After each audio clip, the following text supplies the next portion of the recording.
Welcome to Hoda's Career Info. I have a special episode for you today with two career experts joining us, Dr. Michael Stebleton and Dr. Abby Razink.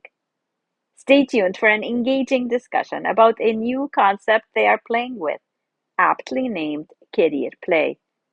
Explore the meaning of career play and its value for your career and life success. I am your host, Hoda Career career and academic coach, and Hoda's Career Info is about sharing words and stories from inspiring career people from across the globe.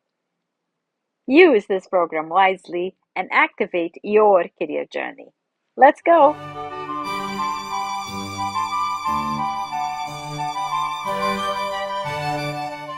Open-ended, intrinsically motivated exploration of career paths.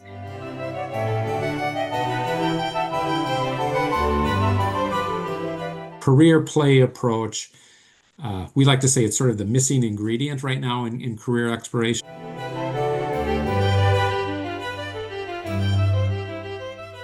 Try something fun and different, even if it means, going outside of your comfort zone.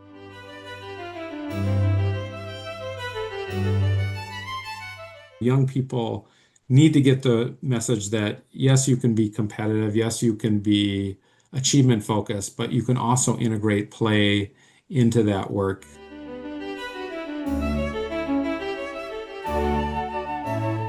Counselors have a role in framing how we think about the work and what the goal is of the work. So some of it is to enjoy it.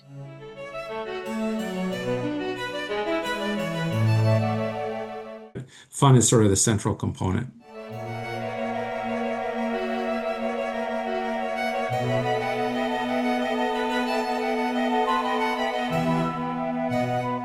Thank you for joining Hoda's Career Info, your program where guests from across the globe share career tips and stories to help you successfully activate your career. Watch, listen, and learn. Remember to like, subscribe, share, and follow me, Hoda Kilani, on social media for more career info. Our first guest is Professor of Higher Education in the College of Education and Human Development at the University of Minnesota Twin Cities, Dr. Michael Stebleton. Mike teaches at both graduate and undergraduate levels. His academic interests focus on college student development and career development. His work has appeared in numerous venues, including Journal of Career Development, Journal of College Student Development, and Career Development Quarterly. In 2017, Mike received the Merit Award from the National Career Development Association for his contributions to the career education field. Joining Dr. Mike is Dr. Abby Razink, who is an organizational consultant and recent PhD graduate in organizational leadership, policy, and development from the University of Minnesota Twin Cities. Abby's dissertation explored the influence of experiential learning on career development during the college-to-work transition. At the University of Minnesota, Abby taught sales courses and directed an intercollegiate sales competition. She serves on the editorial board of NASPA's Journal of College and Character. Her writing on educational trends has appeared in Psychology Today. Thank you for joining Dr. Stebleton, Dr. Razink, and myself in what promises to be a fun and an informative career conversation for everyone.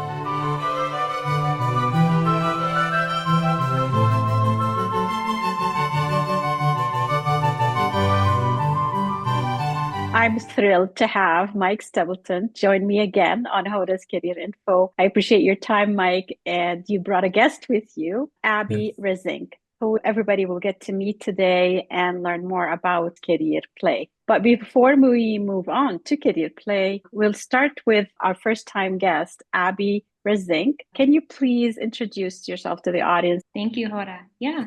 Well, hello. My name is Dr. Abby Razink. Over the recent years, I've been working for the sales program at the University of Minnesota Twin Cities, teaching courses and designing some hands-on learning activities for college students. This spring, I actually completed my PhD program at the U of M in organizational leadership. My dissertation was on career development and experiential learning during the college to work transition.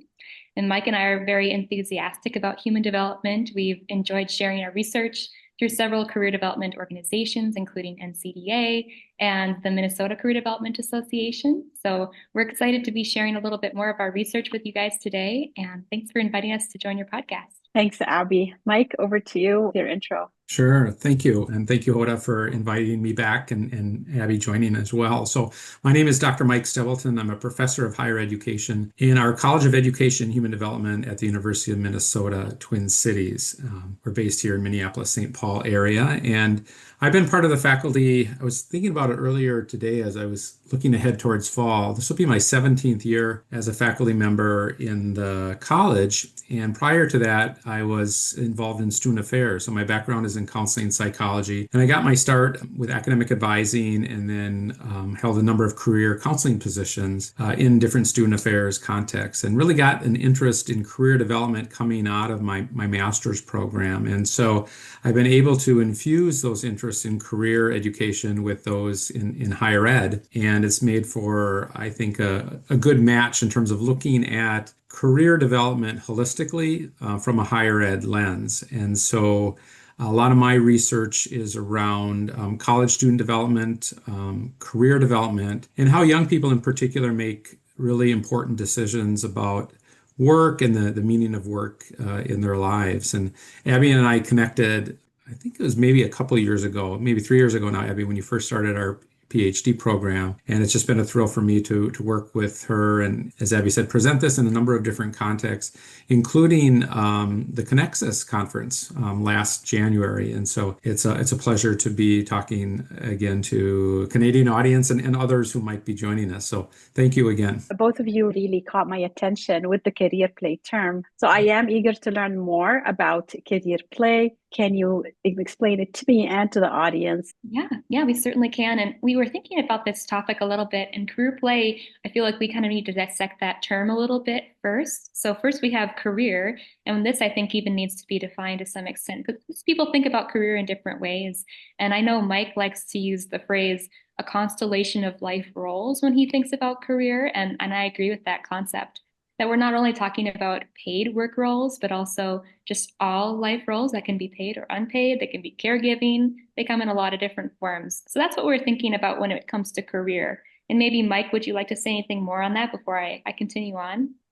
Yeah, I think in addition to that holistic approach of life roles, paid and unpaid, I would also add that these roles play out across the lifespan, right? So some viewers might be familiar with Donald Super and some of his work about how we take on different life roles depending on developmental stages or phases of our life. And so, one aspect that I've been talking about with other colleagues is this idea of career longevity. And believe it or not, Hoda, the average kindergartner, so the average 5-year-old today might live to be well over 100 years old. So I don't know if that's a good thing or a bad thing, but with healthcare advances and technology and just us living longer lives, we'll be working probably longer and for more years than we've ever in the past. And so tomorrow's generation could have, a 70-year work life or longer. And so we'll be cycling probably in and out of different roles, including paid roles.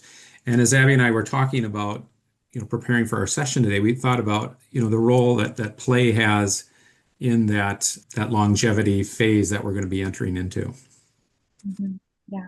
I also think about our colleague Tristram Hooley, who talks about career as being just how you spend your time.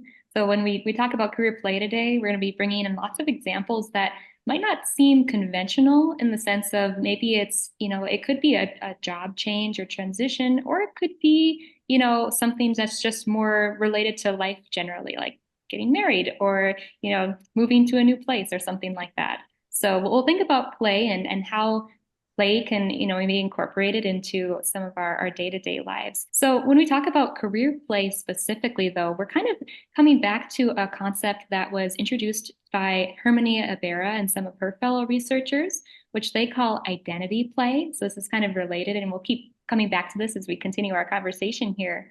But they consider identity play to be provisional, active exploration of possible future selves. So this is important to the career play idea because we're thinking about just open-ended, intrinsically motivated exploration of career paths without that immediate pressure to choose. So that's part of what we mean by play. And is there anything you want to branch off on with that, Mike? Yeah, I would just set some context. We're proposing this career play identity as a different perspective to look at career, but research on play has a solid foundation that well precedes our ideas. And so some of our perspectives and opinions on this come from other researchers and other scholars that have done work on play, primarily through a K through 12 perspective. Play as it relates to higher education is somewhat, I think, new, and we're building on some of the scholars. Bateson and Martin, for example, define play as intrinsically motivated, rewarding behavior occurring in a protected context. And that could typically be with immediate practical goals or without. And Abby and I think both agree on this, is that sometimes play is rewarded when we're younger, right? If you look at, I'm looking at a playground just across where I'm sitting here, and kids are playing freely, right? There's maybe some adults there that are vaguely supervising them or loosely supervising them, but they're not overly concerned about what others think of them when they're engaged in play. They're just having fun. It's frivolous and sometimes carefree. And I think somewhere along the line, usually I've got teenagers, so I've kind of seen this progression, but I think somewhere around, age 14, 15, 16, we become more self-conscious of how we're engaged in others and how we're appearing on the outside as people watch us or observe us. And I think we then subsequently aren't as playful as we are when we're younger. And so we're making the case that play is not frivolous. Abby and I, when we presented before, we've looked at some of the work of Adam Grant, who's an organizational psychologist from Penn. And he talks about this idea about how being restful and engaging in rest and taking time to rejuvenate, that's not frivolous at all, right? And we should integrate play and renewed time specifically into our daily lives so that we're more restored and we have more energy for those in our lives, including our students and our clients. I have to Yeah. say, when you reached out to me, I was thinking K to 6 Yeah. when you said career play. So I'm just going to take you a step back and ask you, what brought you to this topic? Like, how did you decide career play can be for grade 6 and up, and perhaps into adulthood as well? I can start, and Mike, you can jump in here too. I know Mike had come across this project, this research project at one point called Pedagogy of Play. And this was a project led by the LIGO Foundation and Harvard's Project Zero. And kind of like what you were saying here, Hoda, this was geared towards K through 12 schools. That's what their focus area was on. And so they were doing observations, interviews, and case studies across many countries, Denmark, South Africa, the US, and Colombia. And they were gathering a lot of playful teaching practices in K through 12 school districts. And so they put together an entire curriculum that's now available on their website. And so we dove into that for the sake of this research. But we started really thinking about how can we apply these same concepts of playful learning, of development to a more adult context, and specifically for career purposes. So Mike probably has a little bit more to share in terms of how he found this research project and then shared it with me. I think my inspiration and interest in this topic of play and career play comes from two sources, and I'll describe both of them.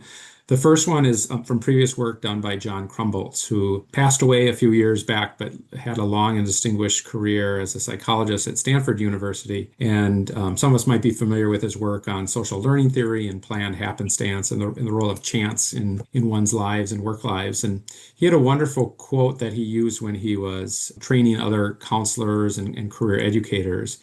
And he said that, sometimes we become over concerned about theory or what intervention we should use, as if there's some type of sort of, magical formula that we just need to kind of cast upon our clients, and then suddenly they'll know exactly what to do, right? The road will open up before them. And he said, it doesn't really need to be that complex. He said, the real question that we need to be asking our students and clients is the following: what fun will you have next? And I just love that. What fun will you have next? Or what will you try? And so when I read that, I immediately wrote it down. I've got it in different places around my office, just as a quote, as a reminder for myself, but also as a reminder to inspire my students and my clients. I've used it in staff meetings and whatnot as an icebreaker. And I just think it's such a wonderful question, right? What fun will we try next? So that's source number one. The other inspiration that I got was from a study abroad group that I led, a faculty-led seminar to Denmark. So we were in Copenhagen for about 9 or 10 days. This was right pre-pandemic. And the theme of the course was examining the good life, right? So if you look at Denmark and other Scandinavian countries, they're always at the top of these surveys of happiness indices, right? And so we were in Denmark, and the students studied a little bit about Denmark infrastructure and education systems.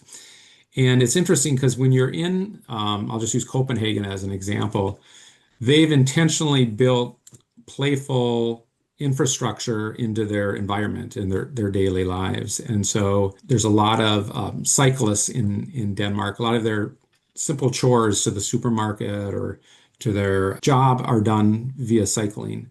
And so they built in, for example, these I don't know if they're infrared or some type of technology, whereas if you're on a street, you're cycling, right?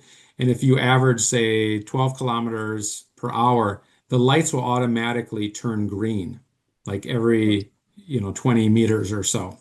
And as long as you keep that pace, you will have green lights all the way through the Very city, cool. right? If you slow down, it'll give you a yellow light, and of course, if you hit red, then you're going to be stopped at the intersection. And so it's really interesting seeing groups of people helping each other maintain this pace so that you can be efficient with your time. And at one point, I like to say that I saw a parent, it was probably a father, right? And kind of an over anxious father, kind of push his kid, along through the intersection just so they could make that next green light. But I just thought that was such a wonderful way to sort of build in playful activity into the infrastructure of an environment.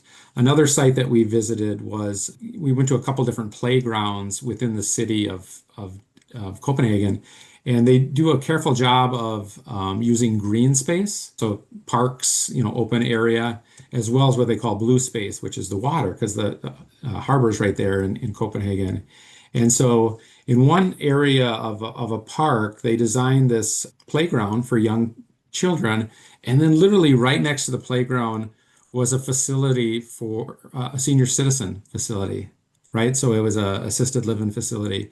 And so during the day, you would see these elderly people in their, 70s, 80s, 90s come out and interact with the kids on the playground. And I thought that was such a thoughtful way of using space to create this intergenerational interaction. So I'll stop there, but as you can tell, I'm kind of excited about how we can intentionally integrate play into our lives, including our students and clients' lives. I hear passion and excitement in both of your voices. So you got my attention.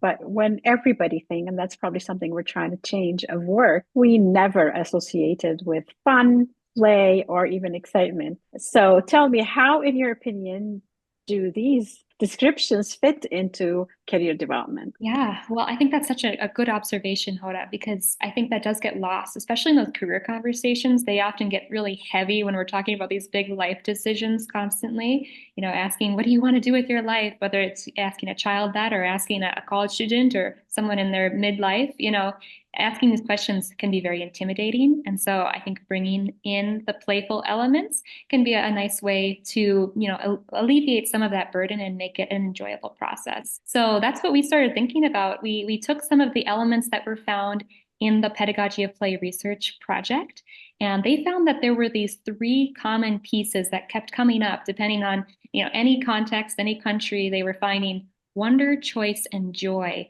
were repeatedly, coming back into the fold. And so I could just kind of unpack each of these just briefly and talk about what these mean in the context of career development a little bit. But the first element is that wonder piece. And some authors have defined this as the drive to explore the unknown, ask questions, imagine meaningful possibilities. I like to think about this as the what if questions. So just giving yourself a moment to take a breather and like Mike said, what sounds fun? what could be possible for you? And then choice is that next element of putting that into action in some capacity. It's not really committing at this point. Like I said earlier, this is sort of that tentative, non-committal phase, but just allowing yourself to try something out in an experimental type of capacity. So in this way, we're thinking about maybe job shadowing or volunteering, short-term projects, informational interviews. Those are all examples of choice, where someone's taking autonomy and and a responsibility for their own learning and development. And then the last piece is joy, and that's just where we start making it actually a fun process. So not only are we, head in the clouds and trying out experiments, but actually making it something fun. And so this is delight and enjoyment. Even when there are challenges that may come up, we're still resilient. And so this is where I think counselors can do a lot for themselves too, to make their own work enjoyable so that they can also, enliven that in their own clients. So we can go into a little bit more of the specifics of that as we continue here, but that's just a little peek into what we were finding with the pedagogy of play. Mike, would you like to add? Yeah, I can just jump in there. I think we talked a little bit about some of the previous research and context around identity play. A lot of the research that comes out, especially the K through 12 and the child development literature, says that there's a lot of benefits of play, and I think this can be applied to older kids, if you will, as well. And some of them, I'll just list them off here, but creativity, innovation, resilience, both intrinsic and extrinsic motivation. Social skills, curiosity. Abby and I both work with college students, and so we're looking at ways, even within a classroom setting, to use play and engagement or sales simulations or role plays to really try and foster that collaborative work with students. And ideally, play should also be fun. I think that's probably one of the most important elements. We just did a presentation at the National Career Development Association global meeting in Georgia, and the title of our session was, similar to Crumble's statement is, what fun will you try next? And then using this play-based approach to try and glean some of the benefits that I just mentioned, but fun is sort of the central component. Mm-hmm. Yeah, I can give some example here too, Hoda, if you'd like, just of some of my work and how I've tried to imbue some play into it. So I had mentioned earlier briefly that I've done some work with the sales program at the University of Minnesota. And something that we do every year is this national, very large scale sales role play competition. So we invite about 100 students from 15 colleges across the country in the US. And at this event, we have these students acting as sales people and pitching products. So we give them a different product every year. This last year, it was water bottles, technology water bottles that measure hydration. And so the students, they learn a little bit about their product, and then they go and pitch it to some prospective clients. So this is just an example of role playing, and that's just one playful learning technique where they can try out something in an experimental capacity, see if they like sales or see if they like selling water bottles, or a B2C type of, product, for instance. But just trying things out and making it a fun process too. And the other thing we also do during the competition is we try to incorporate a career fair. And so we do something similar with gamifying the career fair, since it's sort of this professional networking piece that can seem intimidating to students, and they're not always, eager to go out and put themselves on the line to, meet with professionals. So we do something called career fair passports, and we just have these printouts for students, and they have little spots for the employers to either sign off or do like a little stamp or a sticker or something. Whenever they have a meaningful conversation, they get a little marker that they had that. And then if they get their whole passport filled out, they can turn it in later and, be drawn in for a prize. So it's just something fun, something that, students can look forward to and make the whole networking process a little less daunting and more fun. I appreciate this, Abby. Thank you. What's going on through my mind is that I've seen something similar in K to 12, and really K to 6 are the ones that get excited about it. So how is this career play going to support higher education students in career exploration? I can jump in, Abby, and then feel free to join. This idea of career play builds on other work that I think has a solid foundation in higher ed. So some viewers might be familiar with a design approach or a design your own life approach. It was a book and then a model from Burnett and Evans, probably about almost 9 or 10 years ago. I think their book came out in 2016 called Design Your Life.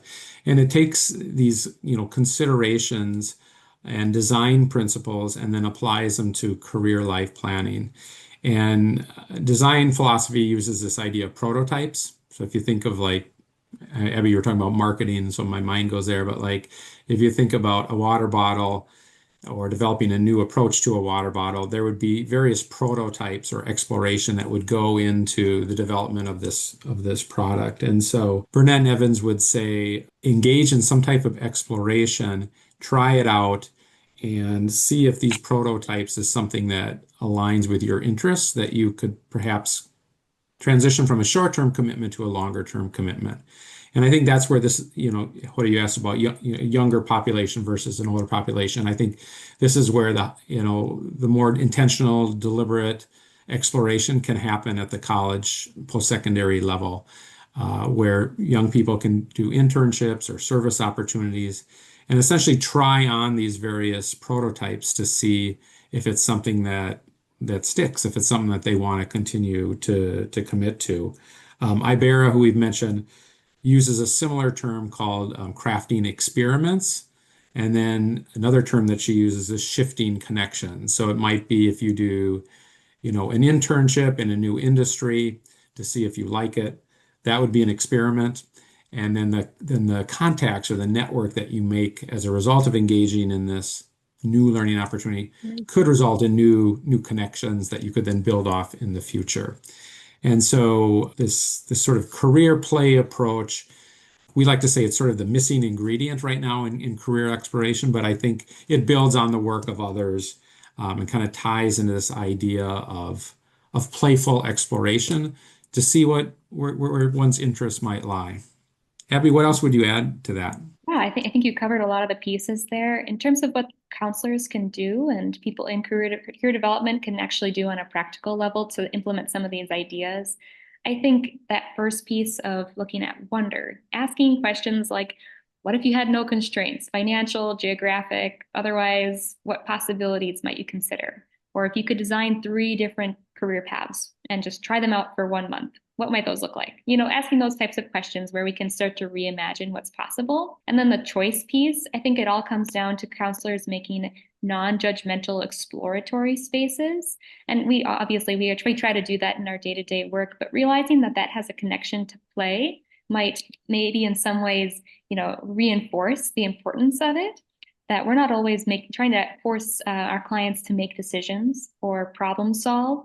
Sometimes it's a little more ambiguous than that, but it's still effective and it's still working towards the long-term, I guess, ambiguous goal of career development and joy too. I think we can't forget about that and making career development not just this frivolous, or very serious experience, but making it something that we can take joy in as counselors, but also be able to give that joy back to our clients. I love what you guys are saying because I am big on career exploration. And whenever I send a young person out there, I say, go have fun with it, go try it out. But how do I get them to get that idea of go play with it? Right. Well, I think there are a couple of different pieces that we can bring in. Mike's mentioned a couple tools that are practical. There are so many in the career development space, but I think approaching it from a different lens of this is not only like a career assessment so that we can narrow down and choose, but have a different philosophy about it where we're actually just opening up the possibilities, and that tentative commitment is another piece. So thinking about vision boards or gamified assessment tools, even we like to talk about storytelling exercises too. That's becoming a larger field of career development. So I think trying out some of these approaches that, sometimes we see in career development, but seeing it from a different perspective might be helpful. Yeah, Would you? Hoda, that's a really good question. It's like, okay, these are great ideas, but how do we put it into practice, or how do we inspire young people to take action? And I think some, university and college programs are now requiring internships as part of the curriculum and graduation experience. And I know in our College of Education Human Development, we have two undergraduate majors that house about over 550 students.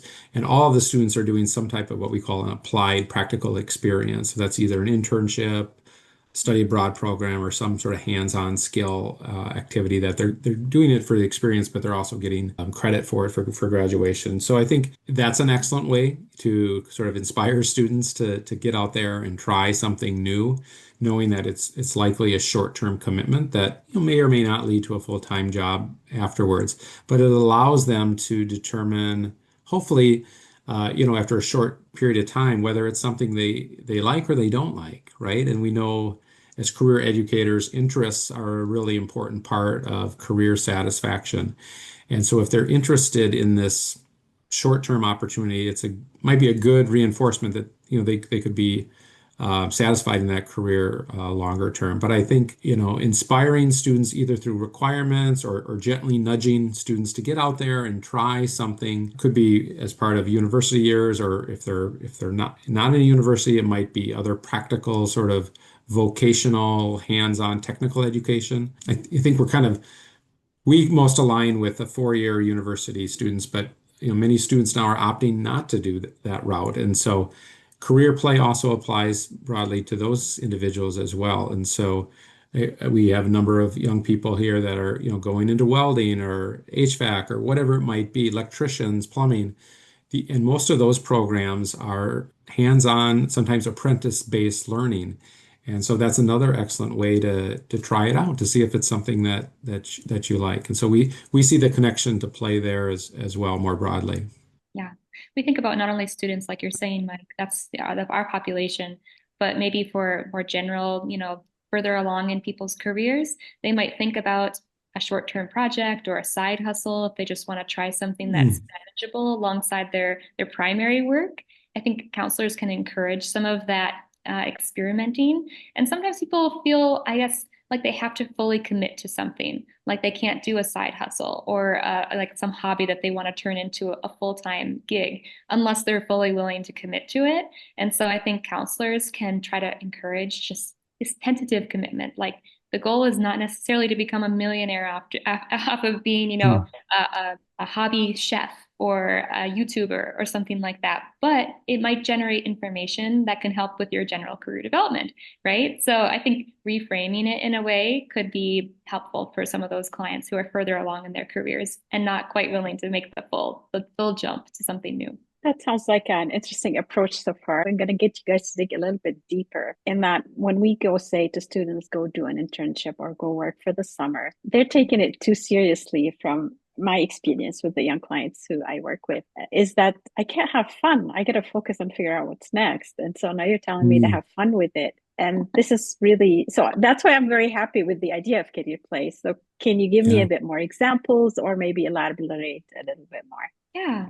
Well, Mike, if you want to start, or otherwise I can give another personal example and maybe just Yeah, sort why of. don't you start with your personal example, and then we could also talk about some of the play examples that we've used in some of our training too. Yeah, that would be great Yeah. as well. Yeah. Well, I was just going to bring in just an idea on the internship side. I know it can be hard to encourage students who are taking these roles very seriously to view it in maybe a more playful mechanism. But I'm just going to share just a little example of something that I'm doing, not maybe not necessarily a super professional level, but something that I still think relates to my career. And if we think about career as being life roles. So, alongside some of my academic work, I am also a lifelong oil painter. And so, most of my artwork has been oil paintings of photorealistic flowers. So, I tend to try to stay pretty, structured, and I try to go based on the images and be very specific with how I apply my paints. But I recently tried out a new medium, and that was oil pastels. So, if you know anything about oil pastels, they are somewhere between chalk and crayon, where they just have that tendency to get all over your hands, all over your clothes, and all over everything. But they're a lot of fun, and they are really anything but precise. So just like a crayon, you can't really make a straight defined line. So there's no sharp lines involved in pastels. So that's meant pushing me a little bit outside of my comfort zone, and it's discovered a little bit of a new artistic style that's helped me feel a little bit more freed and expressive in the way I approach my art. And so I think that that's just one example of a playful excursion that even career counselors can encourage in their clients is try something out in your personal life that is just fun and Mhm. different. And even though that might not sound necessarily like a career or professional type of role, I do have a side business that I do some artwork and I do some freelance commissioned pieces. And so I think it does in a way relate to that life role of being an artist.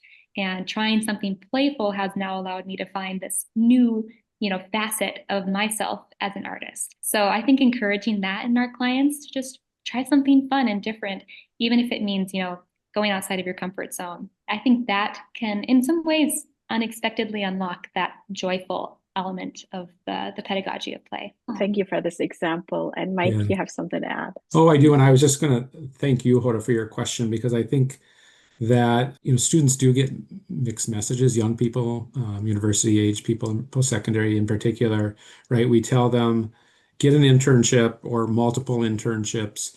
You're going to need XYZ just to get a job after graduation. And so many of them are very serious, sometimes overly serious. And so they might be wondering, well, how am I going to find the time to relax and be playful, right? Yeah. And so these messages seems counterintuitive. There was an article written by a columnist, I think it was David Brooks in our New York Times, who talked about this generation being the rejection generation. In other words, they're according to some, are rejected all the time, whether it's for internships or for university application or for first-time job. Of course, the job market is very tough for new graduates right now. And so the message I think that younger people sometimes get is, well, I need to work harder or I need to be more competitive so that I'm rejected less. And so you wonder then how fun might kind of fit into that. So I respect that inquiry. And I'm thinking about Abby's example too. I mean, there's ways that I think we can integrate play or bring play into existing roles that might not on the surface be that fun, right? So it's kind of this idea of job crafting, which says that, you can approach your job in a playful or meaningful way if you bring that lens or perspective to whatever work you're doing.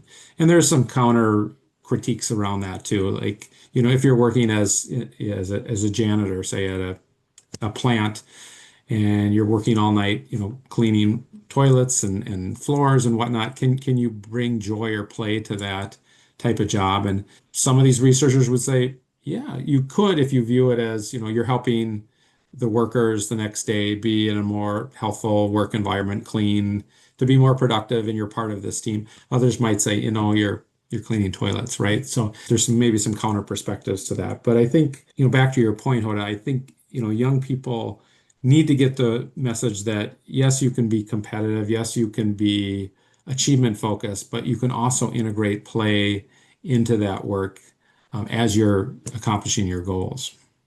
Mhm. I don't know. What do you think, Hoda? Do you think there's some merit to that or not, based on some of your work? Definitely. And I always give them the example you just mentioned. I am cleaning the hall for the conference people to have fun. So there's Yeah, definitely that shift in mindset. And that's what I try to do. And now you yeah. guys are saying, let's bring play into it. I'm sold on it. I always say, have fun with it. I'm curious now, is there any research to say that what you're trying to do works? Yeah, I was just going to mention on that too, Hoda. I've done a little bit of my research. My dissertation was related to the meaningful work side too, so that's kind of what we're getting to some extent here as well.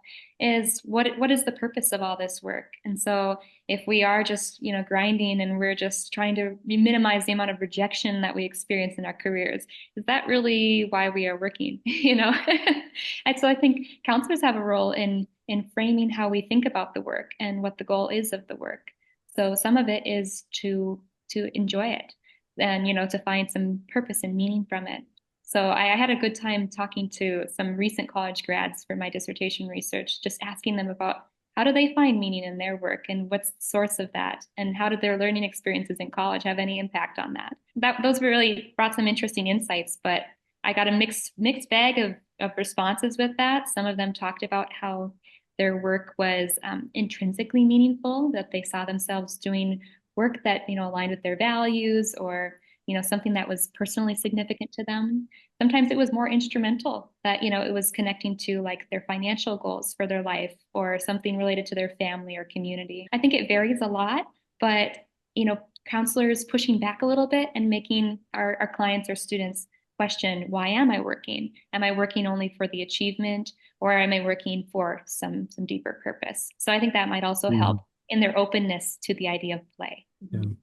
And I think, this idea of research on this topic is needed for sure.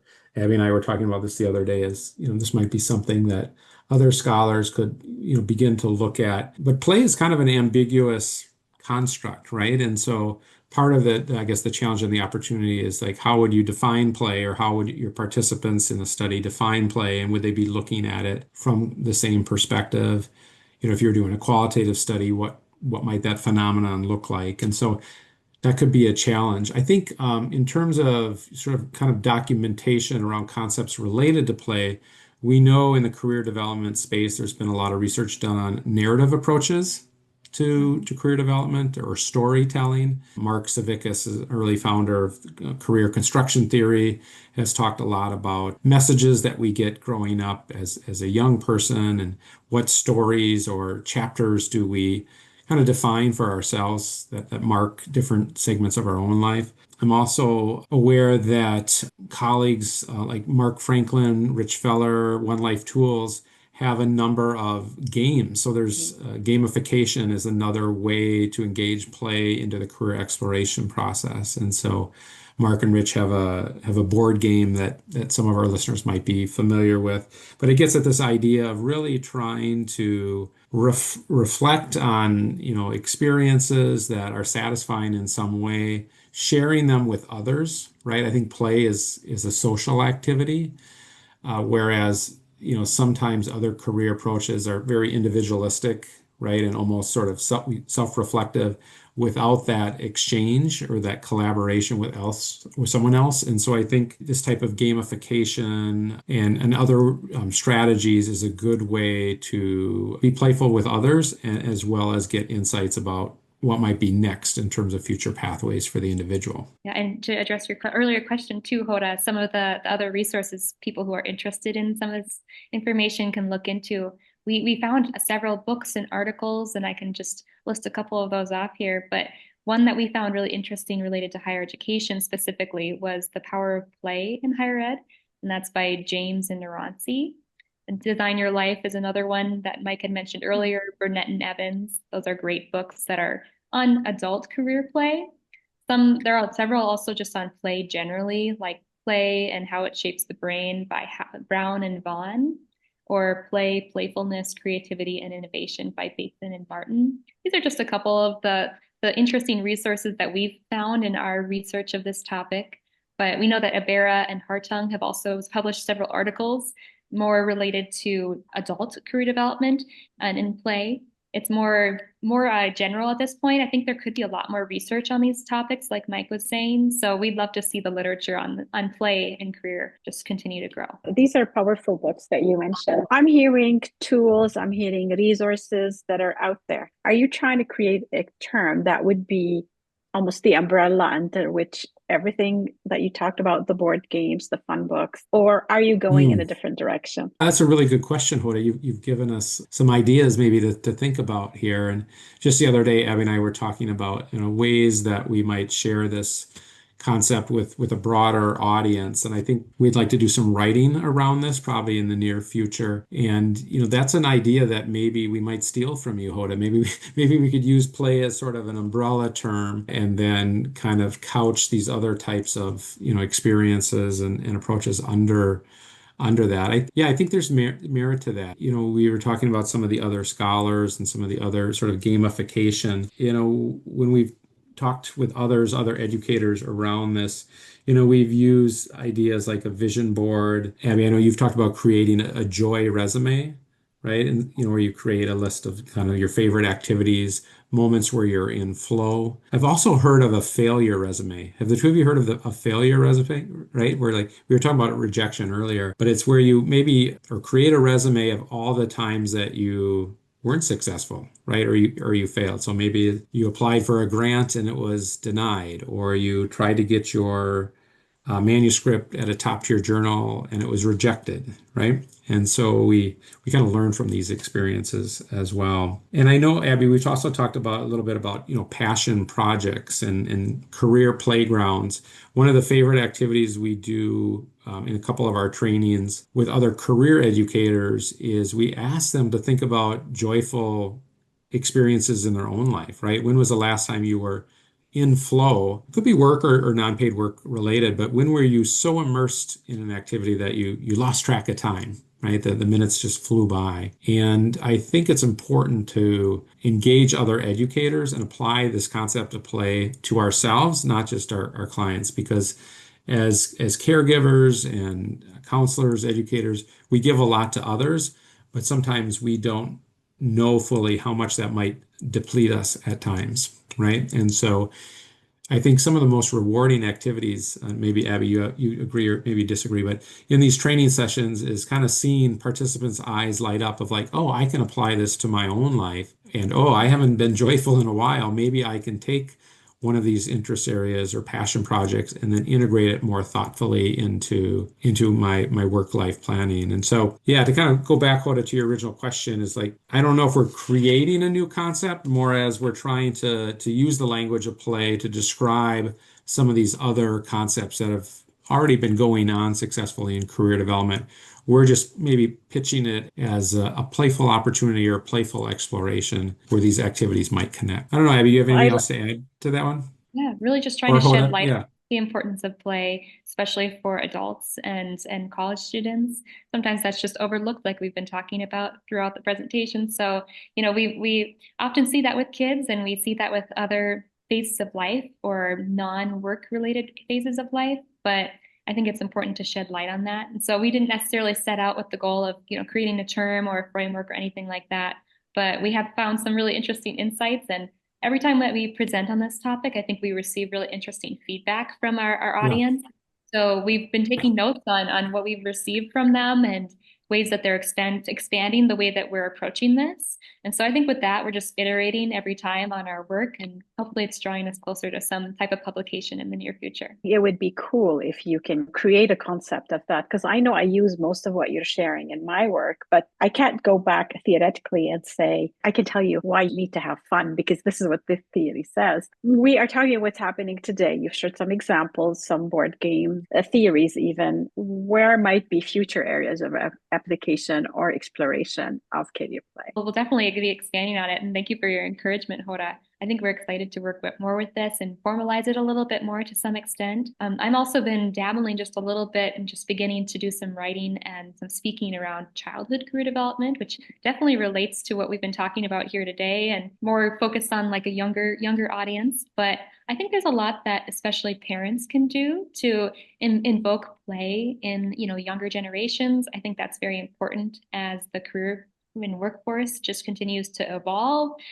Kids are going into the type of landscape where we don't even know what jobs will exist or how AI is affecting that. So I think it'd be fun to incorporate play and career development for children and find other ways to just encourage like nimbleness and adaptability to change. So I think that's where some of my work will continue to evolve. Yeah, and Abby, I'd like to see you, having been on your committee for your dissertation work, I'd like to see you, develop some of those great ideas that came from your study and maybe share that with a broader audience as well. Yeah, likewise. I mean, I would like to continue to kind of develop this area as well with maybe some writing, but then also trying to maybe integrate it with some of my students, back into the classroom. And I think, this alludes to some of our earlier conversations about exploration and rejection. I think sometimes young people are afraid to fail right now. I want to address that in some way and encourage young people to be more comfortable with failure. I'm not sure if there's current research on this or not, but I think, again, I've got two teenagers. Remember that. So some of this comes from my own personal observations as a parent. Sometimes students are so focused on success that maybe they're less willing to try something that might be perceived as risky or where they might have a likelihood of failure. And so instead of doing the riskier activity or trying something new, they're more in line or more likely to do something that's conventional or that they know will be reinforced by parents or teachers or coaches, right? And so I would like to look at that more clearly. And I don't know if it'd be an intervention or just something within my curriculum that would challenge young people, including university students, to stretch themselves a little bit more, get out of their comfort zone. I think play is an element, but also it's kind of this idea of being a reasonable adventurer. That's an old student development term that came out of the 1950s. And it doesn't seem like those two words would go together, but it's reasonable adventure and it's being risky, but in a thoughtful way, right? Not doing anything that's crazy or irresponsible. But I would like to kind of push this idea of having more students be adventurers in their learning and their engagement and just being more playful. And probably didn't answer your question at all, Hoda. probably kind of successfully skirted around that. But what I'm trying to do is, think about like what might be next and how might we infuse this idea more practically with students and their clients. I thank you both, Abby and Mike, for these reflections. I put the pressure a little bit. I know you're just getting excited about the research, and I look forward to what's going to come up next. Anybody interested in talking further about this topic, where's the best way to reach you and connect with you? Yeah, well, listeners are welcome to reach out to both of us. We're excited to hear their thoughts and their questions if they have any. They can reach out to me over email. They can use my first and last name, Abby Razink, ABBYRAZINK @gmail.com. That's probably the best way to reach out to me, and I look forward to hearing from them. Thank you again, Hoda, for the invitation and the opportunity to talk about this idea. We welcome people to reach out and to contact us. I'm at the University of Minnesota, Twin Cities. It's probably best to reach out to me at just my faculty page, my homepage there, or my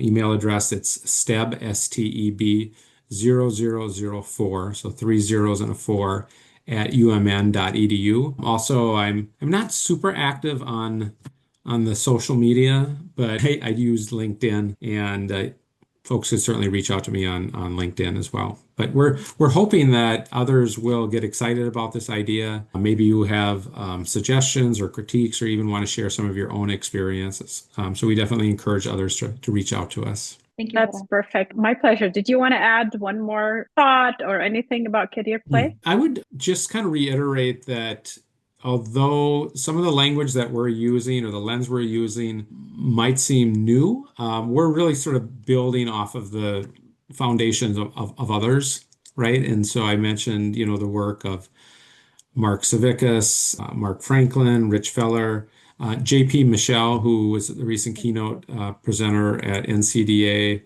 uses a challenge mindset and uses a card set, a Spark cards. Some of your listeners might be familiar with JP's work. And so this idea of play sort of builds into the ongoing work from others. And so I think it's important to acknowledge their contributions and sort of situate this lens within a broader area of work. So I would just close on that recognition and acknowledgement of the work of others. Many of the people you mentioned have been interviewed on this program, so I encourage listeners to familiarize themselves and check out the interviews. Abby, would you like to finish us? Yeah, no, I would just encourage all of our listeners, whether they work in career development or they are experiencing career development in some other personal capacity. I think just openness to play in those different capacities that we talked about, wonder, choice, and joy, trying to infuse those in our own lives or in our counseling practice. So we provided a couple of techniques and practical examples of what that might look like, but just having an openness and a disposition to viewing career as not something that has to be, it's like that bogs us down or is heavy, but something that can be joyful and playful. Thank you both for your time. Thank you. Thank you.